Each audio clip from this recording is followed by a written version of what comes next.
Already এই গরুটা আজকে আলহামদুলিল্লাহ সেল করে দিচ্ছে। এই হলো বিক্রেতা ভাই, আপনার নামটা? রাসেল মাহমুদ। রাসেল ভাই, আপনি কোথেকে আসছেন? নিয়ামতপুর নওগাঁ। আপনি কি এই পর্যন্ত একটা গরু বিক্রি করছেন না এটাই ফার্স্ট? এটা বিসমিল্লাহ করলেন যে কোন ভাইয়ের কাছে পাচ্ছেন? এই ভাইয়ের কাছে বিক্রি করছেন। ভাই আপনি গরুটা কিনে কি মানে কত কিনছেন? আপনি 1,27,000 টাকা কিনছেন। ভালো লাগছে গরুটা, পছন্দ হওয়ার মতো, তাই না? আচ্ছা, আপনার দেখলাম যে কয়েকবার দামাদামি করতেছেন। হ্যাঁ, কয়েকবার দামাদামি করছেন এই গরুটা, আপনি মানে ঘুরে ঘুরে এইখানেই শুধু আসতেছেন, মানে আপনার পছন্দ হয়েছে এই গরুটাই।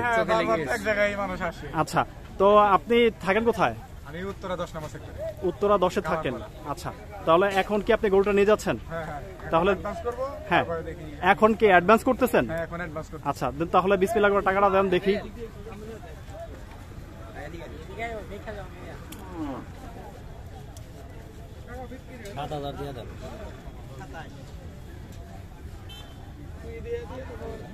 এই মাত্র একটা গরু বিক্রি হয়ে গেল। আলহামদুলিল্লাহ, বিক্রেতা টাকা গুনতেছে। আপনি কি অ্যাডভান্স পাইছেন? হ্যাঁ, 10,000 টাকা দিতে, আর আমি আইসা নিয়ে টাকা দিয়ে নিয়ে যাব। টাকা দিয়ে নিয়ে যাবে। তো আপনি কি বিক্রি করে খুশি? হ্যাঁ, আলহামদুলিল্লাহ। আপনি কি 87 বিক্রি করছেন? 87 বিক্রি করেছি। যাক, আলহামদুলিল্লাহ, খুব ভালো দাম বিক্রি করছেন আর আপনিও খুশি না? যাক ভাই, গরুটা পার্সোনালি ভাবে আমার নিজের অনেক পছন্দ।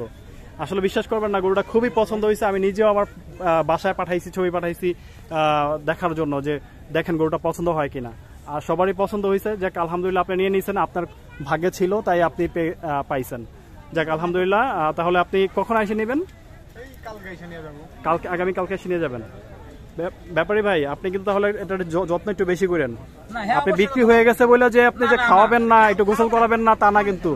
হ্যাঁ, আপনার অন্যান্য গরু থেকে ওটা বেশি একটু খাওয়ায়েন, কারণ সে ভরসা করে রেখে গেছে আপনার কাছে, ঠিক আছে? তো আলহামদুলিল্লাহ, কেমন হয়েছে ভাই গরুটার দাম? হ্যাঁ, 1,27,000 কি ভালো হয়েছে? অনেক ভালো হয়েছে ভাই। যাক আলহামদুলিল্লাহ।